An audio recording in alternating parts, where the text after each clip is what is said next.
Pemirsa, Kementerian Keuangan berencana menerapkan sistem single profile wajib pajak untuk mengoptimalkan penerimaan negara.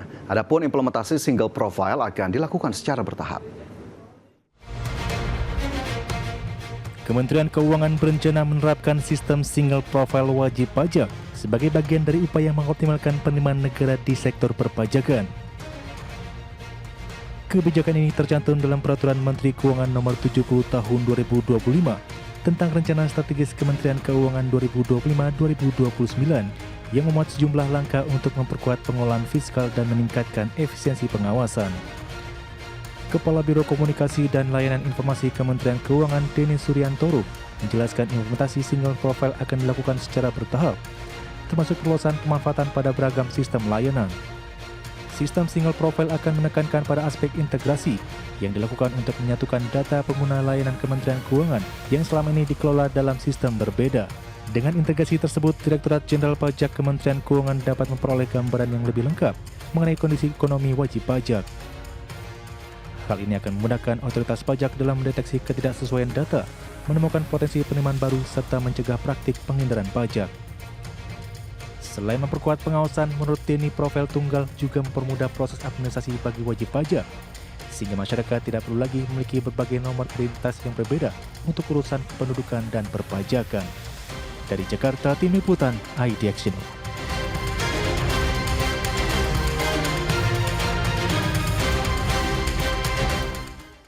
Dan pemirsa, untuk membahas tema menarik kita hari ini, single profile kembali mengemuka, efektif tutup celah kebocoran pajak. Sudah tersambung melalui Zoom dengan Bapak Abdul Ghaufur, Wakil Ketua HIPMI Tax Center. Pak Ghaufur, terima kasih banyak sudah bergabung bersama kami di Market Review hari ini. Ya, terima kasih juga Mas Fajar. Ya, Pak Ghaufur, terkait dengan tema kita hari ini, bagaimana sebetulnya Anda memandang efektivitas dari mekanisme penerimaan negara yang berlaku saat ini? Jadi kalau kita ini sih Mas Fajar memandang atau melihat efektivitas atau tidak efektif penerimaan negara itu kita bisa mengukur dari dua sisi sebenarnya. Yang pertama yaitu dengan mengukur atau melihat tax ratio kita, dan yang kedua dengan melihat tax compliance atau kepatuhan gitu. Kalau dari sisi tax ratio kita selama ini beberapa tahun ini memang masih stagnan ya di angka 10%. Jadi ini pun bisa memberikan gambaran bahwa ada basis data yang belum berkembang begitu ya secara signifikan di dalam sistem penerimaan negara ini. Artinya pemerintah atau otoritas perpajakan masih belum bisa menjangkau seluruh sektor ekonomi begitu Mas Fajar. Itu kalau kita melihat dari sisi tax ratio. Kemudian dari sisi tax compliance-nya ini masih alhamdulillah mengalami peningkatan yang lebih positif, dalam artian trennya selalu meningkat gitu ya kalau melihat kepatuhan ini. Karena dengan adanya digitalisasi dalam proses perpajakan, misalnya dengan adanya e-filing, e-faktur, dan pemanfaatan data pihak ketiga, ini mempermudah para wajib pajak gitu ya, para pelaku usaha di dalam melaksanakan kepatuhan perpajakan. Karena ini juga mengurangi beban administrasi bagi para wajib pajak, bagi para pengusaha.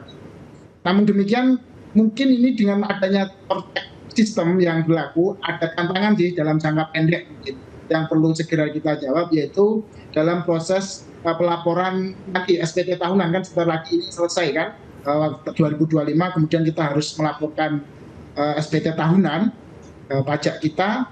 Kalau menggunakan dengan Cortex sistem ini memang masih ada sedikit kendala gitu. Artinya jangan sampai dengan adanya penerapan Cortex sistem ini malah menurunkan kepatuhan karena masalah teknis begitu, masalah gangguan teknis. Jadi dari dua sisi itu sih kalau kita melihat tingkat efektivitas penerimaan Mas Fajar. Oke, dari compliance, kemudian juga tadi tax ratio, bahkan tadi sistem untuk perpajakan sendiri sudah disinggung oleh Pak Ghaufur. Tapi kalau dari kacamata dunia usaha atau pelaku usaha saat ini sendiri, sebetulnya apakah memang sudah efektif mekanisme yang ada saat ini, Pak Ghaufur?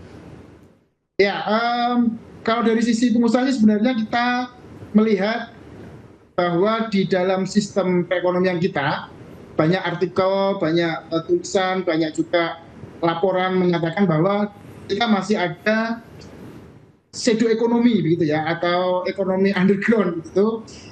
Itu jumlahnya cukup besar, jadi di antara 10 sampai 20 dari produk domestik bruto kita, dari PDB kita. Tentu saja angka ini mungkin tidak bisa terverifikasi dengan ini ya, dengan baik, maksudnya dalam artian tidak bisa dengan tepat angka berapa persen gitu shadow ekonomi kita, karena memang sulit juga untuk menghitungnya, karena memang kan aktivitas shadow ekonomi ini tidak bisa tercatat dan tidak bisa terverifikasi secara langsung begitu. Nah, dengan adanya peradaan shadow ekonomi ini sendiri, artinya masih terdapat kebocoran begitu ya dari sisi penerimaan negara yang tidak bisa terkolek karena aktivitas ekonominya memang underground begitu, memang shadow. Jadi dalam hal ini mungkin perlu dilakukan upaya yang lebih baik lagi oleh otoritas, oleh pemerintah, bagaimana bisa menangkap atau bisa menjaring yang masih di dalam shadow ekonomi ini, masih di luar sistem perekonomian kita, bisa menjadi dan memperbesar atau memperluas basis data untuk kemudian bisa meningkatkan tadi efektivitas penerimaan kita ya, meningkatkan tax ratio kita, meningkatkan penerimaan pajak kita begitu saja.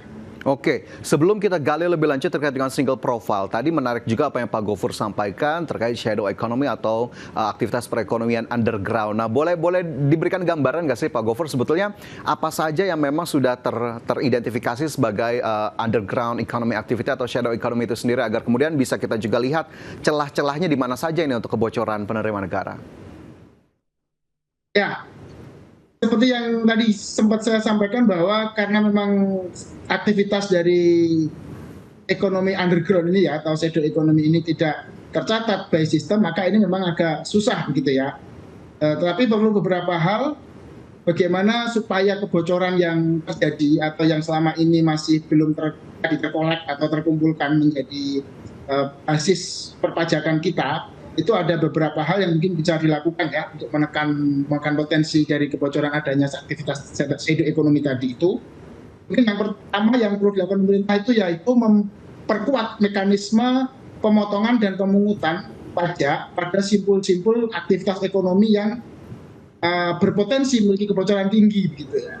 Artinya misalnya dalam hal ini juga sudah mulai berkembang adanya proses dari transaksi digital maupun aktivitas ekonomi yang berbasis platform itu kemudian direncanakan untuk adanya dilibatkan sebagai pemotong atau pemungut pajak gitu ya, karena selama ini memang belum diterapkan untuk itu yang pertama mungkin.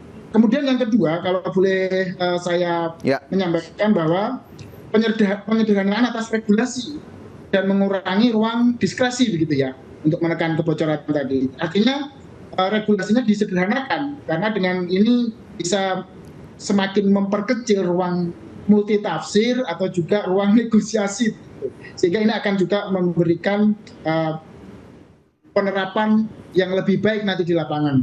Kemudian yang ketiga, mempercepat peningkatan tadi yang disampaikan nanti yang menjadi tema kita terkait dengan single profiling ya, bahwa mempercepat peningkatan dan integrasi basis data, Mas Fajar, karena memang kolaborasi antara berbagai lembaga, dalam hal ini misalnya otoritas pajak dengan instansi lain ya, itu memang perlu dilakukan dengan lebih baik lagi, artinya dikolaborasikan sehingga bisa kita dapatkan tuh data wajib pajak yang secara baik, secara real time dan secara faktualnya seperti apa.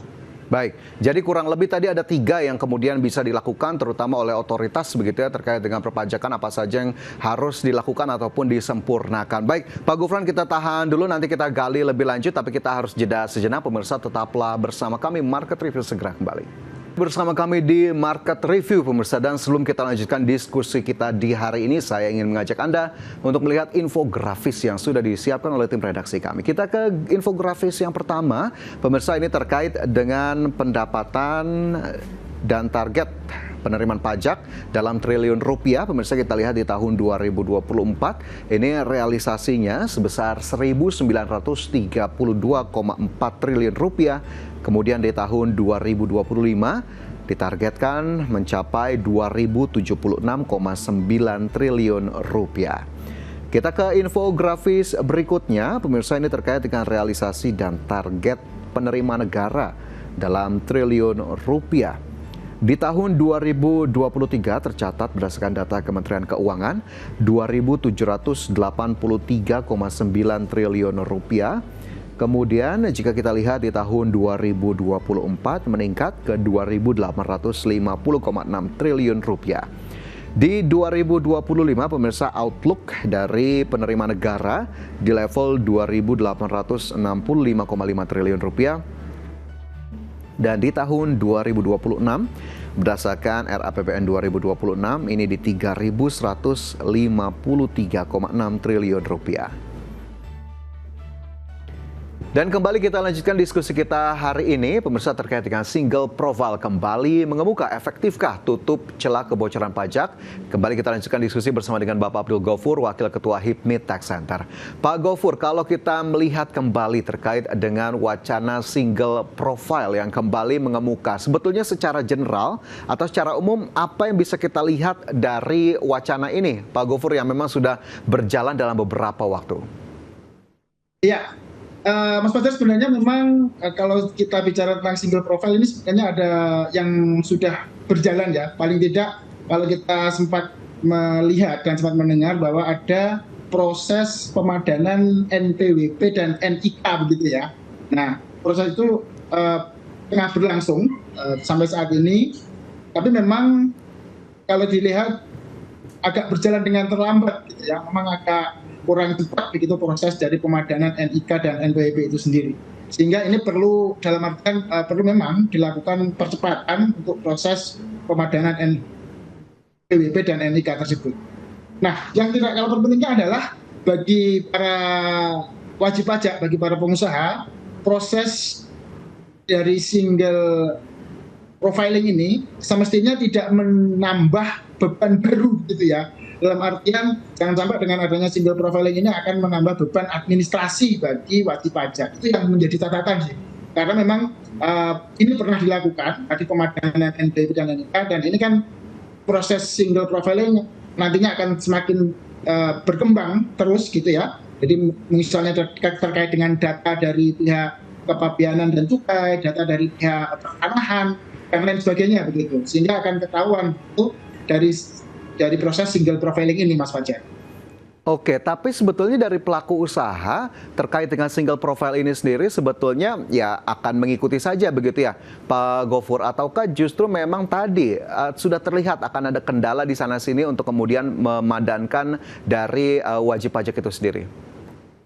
Ya, sebenarnya bagi kalangan wajib pajak atau bagi pengusaha sendiri, proses single profiling ini tidak menjadi isu yang berarti ya apabila memang dilaksanakan dengan sebaik-baiknya. Paling tidak ada dua hal yang perlu diperhatikan ya, diperhatikan oleh pemerintah, oleh otoritas perpajakan. Yang pertama, kenapa proses single profiling ini masih kayak berjalan di tempat begitu ya, tidak bisa dengan diakselerasi dengan cepat. Yang pertama tadi adanya masih kuatnya ego sektoral ya di antara lembaga itu, sehingga dengan adanya masing-masing punya ego yang terkait dengan misalnya kata mereka, terkait dengan kepentingan masing-masing lembaga, makanya proses itu tidak bisa berjalan dengan cepat, malah agak terlihat berjalan di tempat begitu kalau dari sisi kita. Itu yang pertama, adanya ego sektoral yang perlu diselesaikan lah ya, paling nggak kalau memang implementasi dari single profiling ini mau dilaksanakan dengan sebenarnya atau dengan sepenuhnya. Kemudian yang kedua, yang tidak kalah penting adalah isu dari data security atau keamanan data begitu, Mas Fajar. Jangan sampai data yang telah terkumpul, data yang telah terkolek ini dari sisi pengawasannya, dari sisi aksesnya, dari sisi keamanannya itu masih dipertanyakan begitu. Hal ini menjadi isu terutama bagi wajib pajak, bagi pengusaha, karena dengan adanya kebocoran data misalnya yang tidak ditangani dengan baik, dengan memadai, ini sangat merugikan begitu ya. Apalagi data itu terkait dengan data yang bersifat rahasia gitu. Data keuangan, data aset dan lain sebagainya. Wajar. Jadi ada dua hal yang perlu diperhatikan sebelum mengimplementasikan. Oke, tapi kalau kita lihat single profiling ini sendiri sebetulnya penting tidak sih untuk dilakukan Pak Gofur, atau sebetulnya dengan sistem kita saat ini sekarang begitu ya, katakanlah NPWP saja begitu, ini sudah cukup mumpuni, kenapa kemudian akhirnya harus dilakukan single profiling? Tadi karena memang tidak semua tercakup, tidak semua bisa tercover dengan NPWP misalnya ya.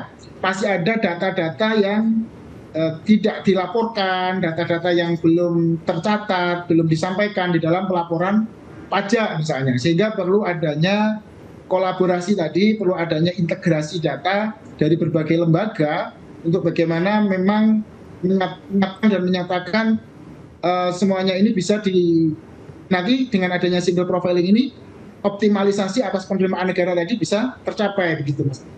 Oke, optimalisasi penerimaan bisa tercapai begitu. Tapi dalam tanda kutip begitu ya, ini sebagai masyarakat umum begitu Pak Gofur, apakah kemudian ini tidak berarti bahwa pemerintah sepertinya ingin mencari sampai ke lubang semut begitu ya, bagaimana kemudian penerimaan negara melalui pajak bisa didapatkan, bahkan dengan nomor induk kependudukan atau NIK saja ini bisa ketahuan begitu. Nah, apakah kemudian ini tidak menjadi citra yang di tengah kondisi saat ini menjadi citra yang agak kurang mengenakan atau kurang positif Pak Gofur sebetulnya penerapan single profiling ini?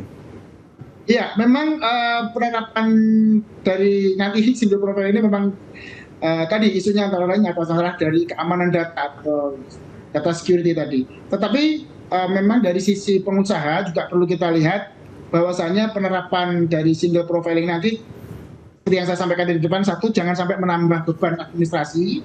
Yang kedua, ini juga ada kepastian hukum atas pemanfaatan data tersebut sehingga masyarakat tidak menjadi liar kan isunya kalau ada kejelasan atas pemanfaatan data tersebut. Kemudian yang ketiga, tadi perlindungan atas keamanan data itu penting ya. Jangan sampai data kita nanti malah bisa diakses, apalagi dengan perkembangan teknologi yang semakin canggih untuk ada hacker yang bisa melihat, ada yang memang digunakan untuk kepentingan yang tidak baik. Kemudian perlu juga dilakukan uji coba yang secara bertahap begitu dalam rangka penerapan single profiling ini. Jangan sampai peristiwa yang kemarin Cortex System misalnya masih dalam proses awal sehingga kita lihat banyak wajib pajak, banyak para pengusaha yang kemudian kesulitan secara teknis ya, secara sistem karena adanya belum siapan sistem yang diberlakukan begitu. Sehingga perlu adanya uji coba secara bertahap supaya ini bisa benar-benar tidak mengganggu daripada proses bisnis yang sedang dijalankan. Itu pas saja. Baik, tidak mengganggu proses bisnis yang dijalankan, tidak kembali menjadi tambahan beban, baik bagi wajib pajak pribadi atau bahkan wajib pajak badan usaha. Baik, lantas seperti apa yang harus dilakukan oleh otoritas terkait untuk kemudian bisa mempercepatlah dalam tanda kutip ataupun mengakselerasi dari penerapan single profiling ini sendiri? Apakah kemudian sosialisasi atau edukasi masih harus terus dilakukan? Tapi nanti kita akan lanjutkan usai jeda. Pemirsa tetaplah bersama kami, Market Review segera kembali. Masih bersama kami di Market Review, pemirsa, dan tentu kita akan lanjutkan diskusi kita terkait dengan single profile kembali mengemuka efektifkah tutup celah kebocoran pajak, dan kembali masih tersambung melalui Zoom dengan Bapak Abdul Gofur, Wakil Ketua HIPMI Tax Center. Pak Gofur, menyambung pertanyaan saya tadi sebelum jeda, lantas apa yang kemudian harus dilakukan oleh otoritas terkait dalam hal ini Kementerian Keuangan begitu ya? Apakah kemudian sosialisasi masih kurang dilakukan sehingga akhirnya masyarakat juga masih belum banyak yang begitu paham, atau justru ini benar-benar pure dari Kementerian Keuangan sendiri belum mempercepat langkahnya untuk melakukan single profiling ini? Ya, memang tadi ya, sebenarnya proses dari single profiling kemarin sudah mulai di tahap pertama, misalnya pemadanan NIK dan NPWP itu menjadi salah satu langkah awal untuk nanti ke depannya semakin dilengkapi ya, semakin disempurnakan dengan integrasi data-data dari lembaga atau dari instansi-instansi lain yang memang diperlukan dalam rangka proses kepatuhan perpajakan ini gitu. Artinya sosialisasi yang baik, yang sistematis, yang dilakukan secara berkala, bertahap, jadi dan baik secara sistemnya, kemudian secara aturannya, kemudian secara implementasinya bisa dilakukan dengan baik, dengan bertahap, sehingga pada akhirnya nanti proses single profiling atau integrasi data dari berbagai lembaga, berbagai instansi ini bisa memberikan dampak yang baik, terutama dalam hal tadi peningkatan penerimaan negara dari sektor atau dari sisi perpajakan. Oke, lantas kalau kita lihat single profiling ini sendiri juga dinyatakan oleh pemerintah tujuannya agar kemudian datanya lebih terintegrasi antara satu lembaga negara dengan lembaga lainnya. Tapi apakah di lapangan memang masih suka ditemui Pak Gofur, terutama dari para pelaku usaha, bahwa datanya memang belum terintegrasi sehingga akhirnya menimbulkan dalam tanda kutip kelelahan tersendiri bagi para pelaku usaha ataupun wajib pajak kalau mengurus ke satu lembaga, nanti mengulang lagi langkahnya, terutama dengan terkait data perpajakan? Nah, sebenarnya yang kita harapkan dari sini adalah proses single profile ini bisa menciptakan level playing field yang lebih adil ya, yang lebih setara. Artinya memang kira-kira memang ada cue bahwa jangan berburu di kebun binatang, gitu. Karena selama ini tadi basis data yang ada belum meningkat secara drastis. Nah, dengan adanya single profiling ini nanti diharapkan basis data perpajakan bisa semakin luas, semakin meningkat, sehingga pada akhirnya peningkatan pajak juga semakin baik. Artinya dari sisi pelaku usaha sebenarnya yang memang masih di dalam underground ekonomi, shadow ekonomi ini juga bisa nantinya tercakup di dalam sistem perekonomian kita. Ya, tidak ada lagi istilahnya free rider lah ya. Ada pengusaha yang bayar pajak, ada yang taat pajak, ada yang patuh, tapi juga sisi lain misalnya pesaingnya atau kompetitornya yang masih berada di dalam sistem shadow ekonomi, sehingga kan tidak sehat persaingannya gitu. Oke, baik, itu menjadi catatan tersendiri begitu ya. Oke, katakanlah para wajib pajak, baik badan usaha atau pribadi, ini sudah mengikuti dengan patuh begitu ya terkait dengan single profiling ini sendiri, memadankan NIK dan juga NPWP. Tapi tadi kembali ke apa yang Pak Gofur sampaikan, sistemnya juga ini menjadi satu hal tersendiri yang terus disoroti. Sebetulnya sistem perpajakan kita saat ini, apalagi kita sebut saja Cortex kemarin yang sempat bermasalah, ini apakah kemudian harus frontal kembali langkah perbaikan yang harus dilakukan Pak Gofur demi menjaga kepercayaan para wajib pajak juga ke depannya? Iya, saya kira dari sisi peraturan atau dari sisi digitalisasi dan proses bisnis di perpajakan sendiri juga semakin baik, semakin berkembang dengan adanya penerapan Cortex ya. Meskipun masih ada di sana-sini yang perlu diperbaiki, perlu disempurnakan, tetapi dengan adanya Cortex yang sudah diterapkan semenjak awal tahun ini, sebenarnya data-data dari para pengusaha, para wajib pajak ini sudah bisa terlihat di dalam sistem Cortex itu. Artinya lebih memberikan kemudahan dalam proses administrasi yang pada akhirnya nanti kepatuhan pajak juga semakin mudah dilakukan oleh para wajib pajak. Dari sisi pengawasannya pun juga akan lebih mudah karena data yang didapatkan, data yang ada itu juga sama antara yang digunakan oleh otoritas pajak misalnya dalam melakukan pengawasan dengan data yang dimiliki oleh wajib pajak. Oke, jadi memang akhirnya segala hal, segala lini benar-benar harus kemudian terus diakselerasi kembali ataupun diperbaiki. Jangan sampai kemudian ada kekurangan di sana-sini, padahal memang langkah ataupun tujuan yang diinginkan begitu ya, ini sudah cukup baik, sudah cukup positif. Lantas kemudian apa yang diharapkan timbal balik atau insentif lah katakan Pak Gofur, terutama dari para pelaku usaha, seturut dengan rencana penerapan dari single profile ini sendiri? Nah, tadi sih yang menjadi harapan dari para wajib pajak, para pelaku usaha pada dasarnya adalah mengurangi beban administrasi ya, dengan adanya kemudahan terkait dengan digitalisasi tadi, terkait dengan single profile tadi, maka data yang ada, sumber data yang ada bisa semua diakses, sehingga data yang tersaji pun antara otoritas pajak dengan wajib pajak sama, sehingga tidak terjadi bias begitu ya. Karena di sisi lain biasanya ketika ada ketidaksamaan, ketika ada perbedaan inilah yang akhirnya menimbulkan kecurigaan satu sama lain. Apakah ada data yang masih disembunyikan misalnya. Baik wajib pajaknya dicurigai, kemudian hanya otoritasnya tidak dicurigai oleh pelaku usaha begitu.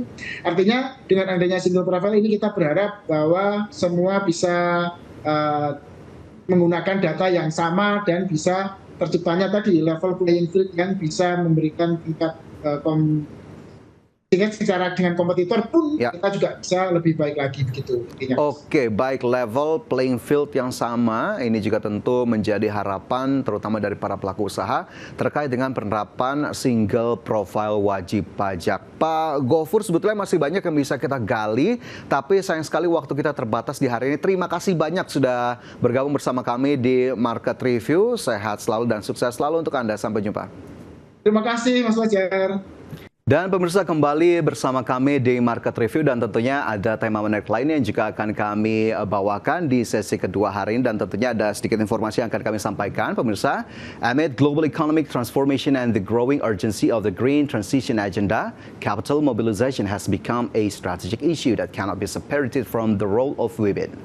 Although women have proven to be drivers of innovation and resilience from community levels to industry, they still face significant gaps in access to finance and investment opportunities. This gap is not only a matter of equity, but also a major barrier to accelerating climate solutions that are inclusive and competitive. And by prioritizing gender-responsive and climate-oriented financing, we not only strengthen women's position in the economic chain, but also unlock the market potential that is more resilient and sustainable. Mobilizing capital for women is an investment in the future, a future that not only addresses the climate crisis, but also builds a fairer, more innovative, and globally competitive.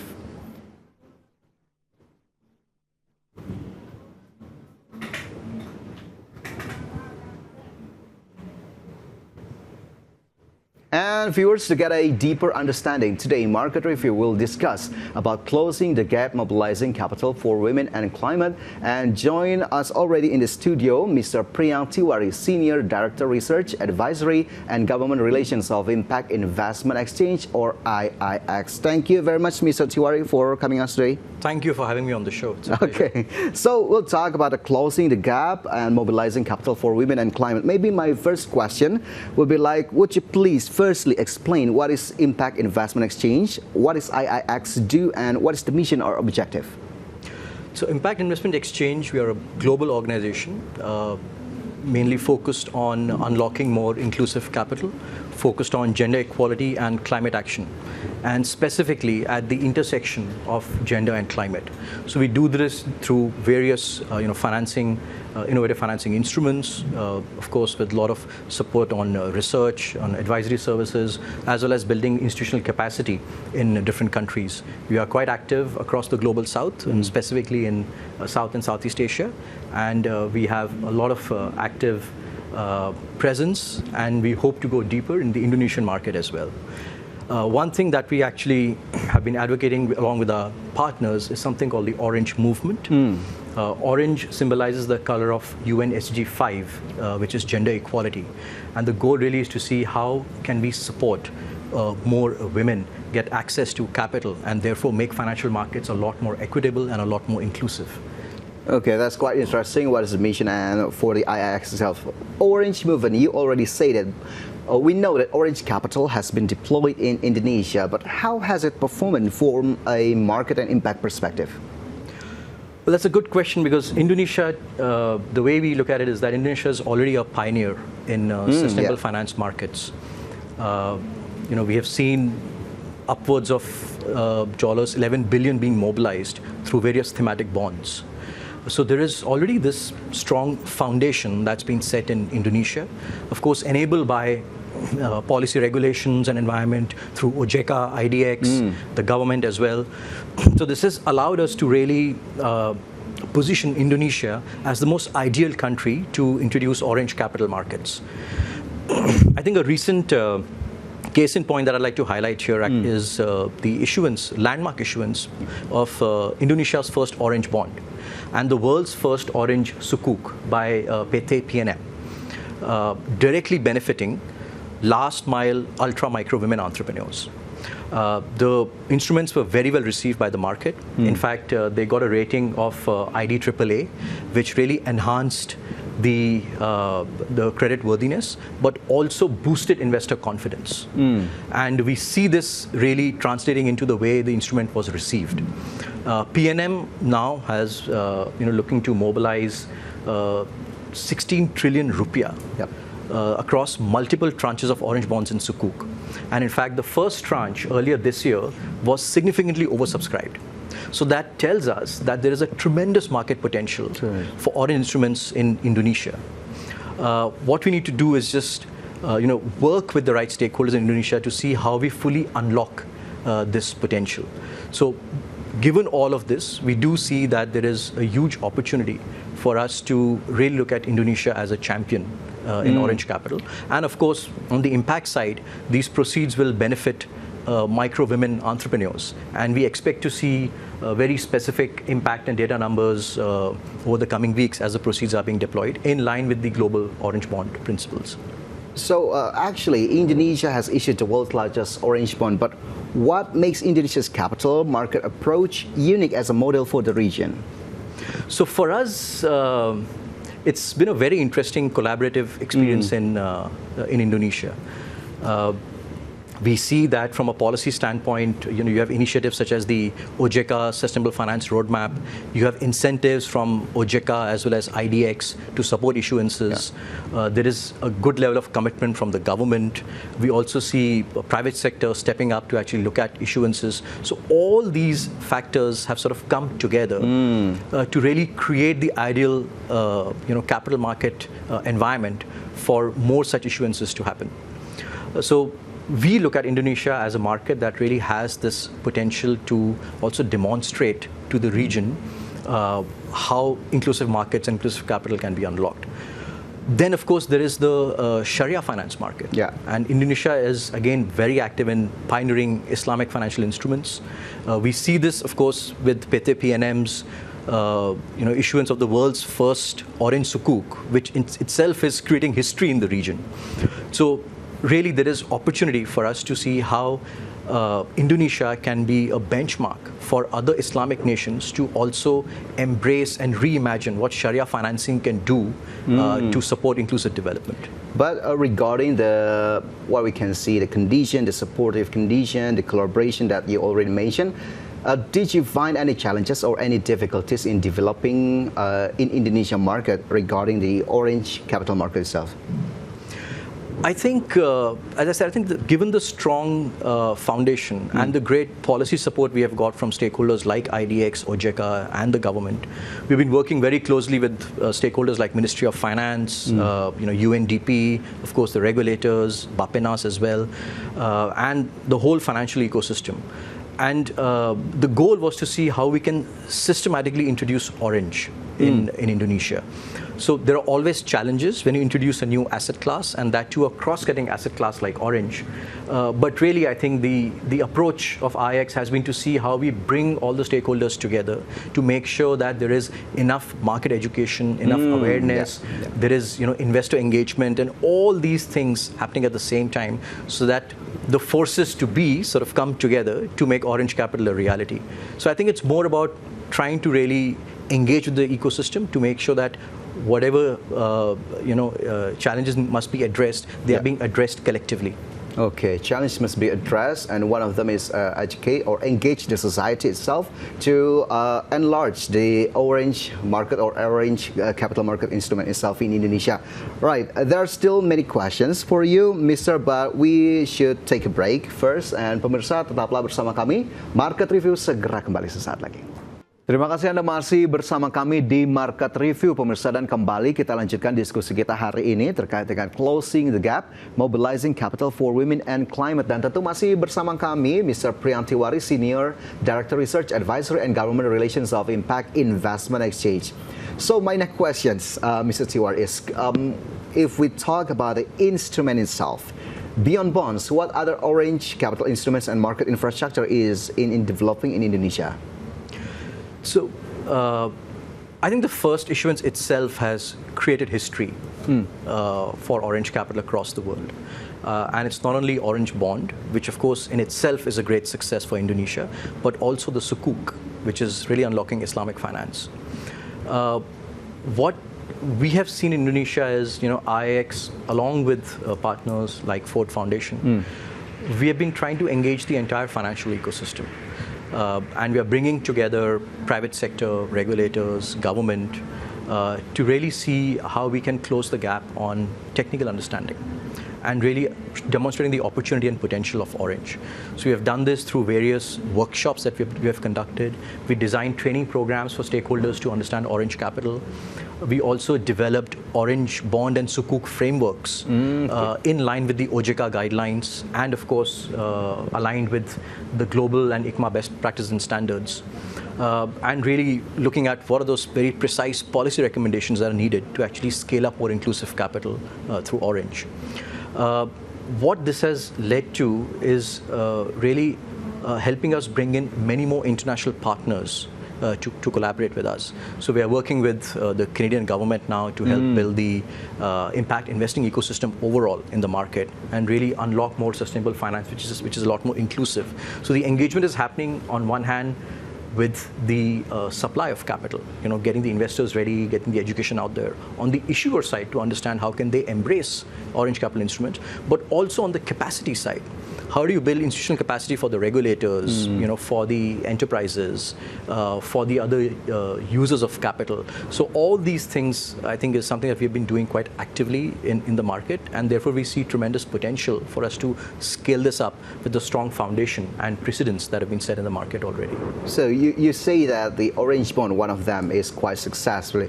How did the market respond to the bonds or maybe the other instrument itself? Is the demand is already increasing right now? Well, the first tranche of Orange bond that was issued by PT PNM was significantly oversubscribed. So was the sukuk. And I know that they're already working on the next tranches of bond and sukuk, which is already getting a lot of interest. So there is surely a huge untapped domestic investor appetite for new cross-cutting instruments like Orange. And really, Orange also has the potential to strengthen other thematic areas such as green, climate financing, SDG financing, making all these different thematic instruments a lot more inclusive, which means that there is huge scope for us to engage many more investors by really creating this asset class as something that strengthens the overall impact outcomes, brings in transparency through data, and also really puts Indonesia on a roadmap to also unlock more international capital.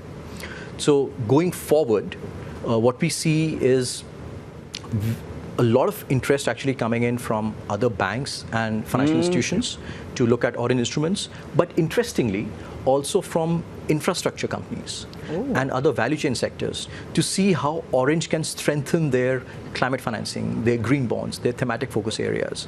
So we see this huge opportunity across sectors, across thematic areas to really Orange sort of bringing all these things together and making capital a lot more inclusive in Indonesia.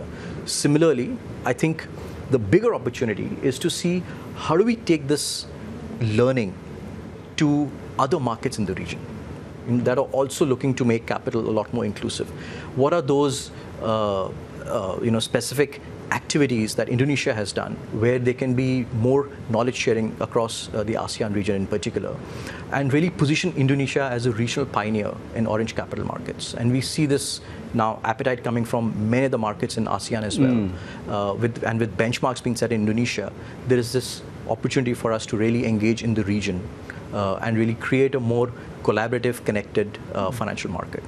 The other thing that I like to highlight is Indonesia has a very vibrant domestic financial market, right? We all know that. We are at IDX. You are champions of building the whole financial market in Indonesia. So it's very vibrant already. But what Orange can actually do is also bring in significant international capital. By engaging with the right stakeholders, partners, investors globally, creating the right impact outcomes using data, global standards, transparency to really attract more international capital, which will then link the Indonesian capital markets more deeply with the regional and global financial markets. So that's the bigger opportunity. How do you put Indonesia on that pathway? Who can be those stakeholders, those companies that can actually willingly embrace this? And that's really the way forward for us. How do you scale it across sectors? How do you scale it across different partners? And we are actually looking forward to working with many more partners to actually do this. And therefore, you'll see that this year, our Global Orange Forum is here in Jakarta. And the goal really is to take this conversation to the region towards the shared goal and mission of building inclusive capital markets. Okay, so what's next for the Orange movement in Indonesia, and how are you planning to scale Orange Capital regionally? So next, I think for us really is scale, right? And scale comes not from isolated one or two activities. Scale comes from using the history that's been made in Indonesia with the landmark issuance to now help other issuers also adopt it, right? So scale comes from going across different sectors to actually unlock it. And scale comes from engaging many more investors into the conversation. So to us, it's more about scale.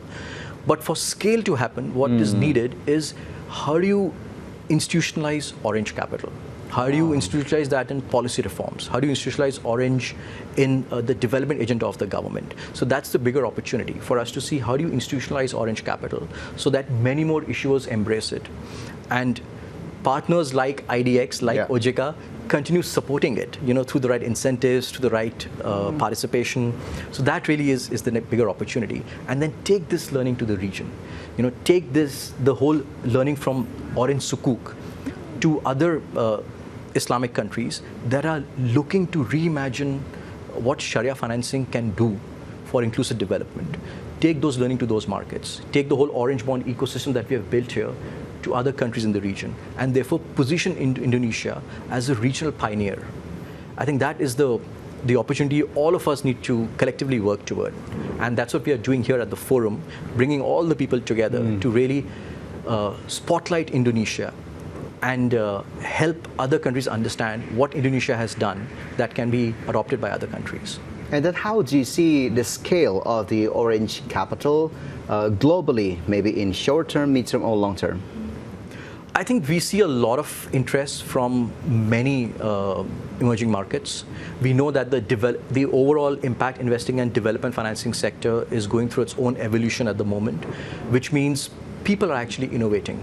People are looking at new innovative asset classes that can help them bring in more investors, more institutional investors, more private capital.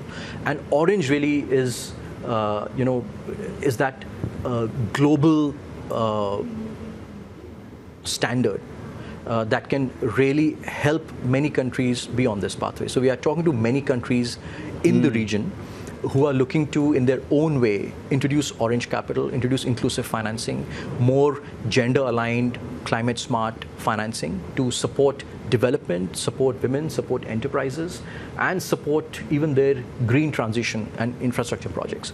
So the Indonesia lessons are very crucial to be taken to those markets as well.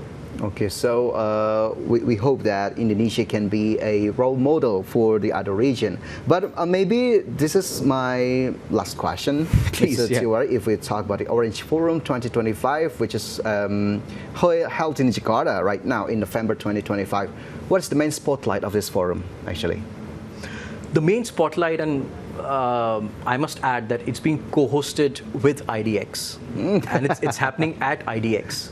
So we do see that there is this linkage between impact and capital that we're trying to establish with IDX and, of course, with IX coming together, and also, supported by government through Bapenas, our partners, DFAT Australian government. All these stakeholders are coming together to really see what is happening in the global south. With all that's happening in the development sector, in the financial sector at the moment around the world, how is Global South responding to it? What solutions is Global South building? How is Global South innovating? And within Global South, how Indonesia has taken the lead to really show the way. And that's where the forum is here. So a lot of our conversations will focus, one, of course, on spotlighting Indonesia's achievements, but also bringing in aspects of global standards, data, transparency, going beyond banking, finance sector, looking at really, as I said, infrastructure, value chain where Orange gender can come in. But also really trying to see how do we create avenues for more South-South collaboration, for more Global South collaboration, build in the Global South for the Global South, for impact in the Global South. And that's what the forum is trying to highlight. Okay. That is concludes our discussion today. Thank you very much, Mr. Tiwari. We wish a very good luck for IIX, for the Orange movement, and of course for the Orange capital market development in Indonesia and to the other region. We hope that the target all can be achieved, maybe in short term, mid term, or long term. Thank you very much, Mr. Tiwari, for joining us today in Market Review. Thank you very much for having me.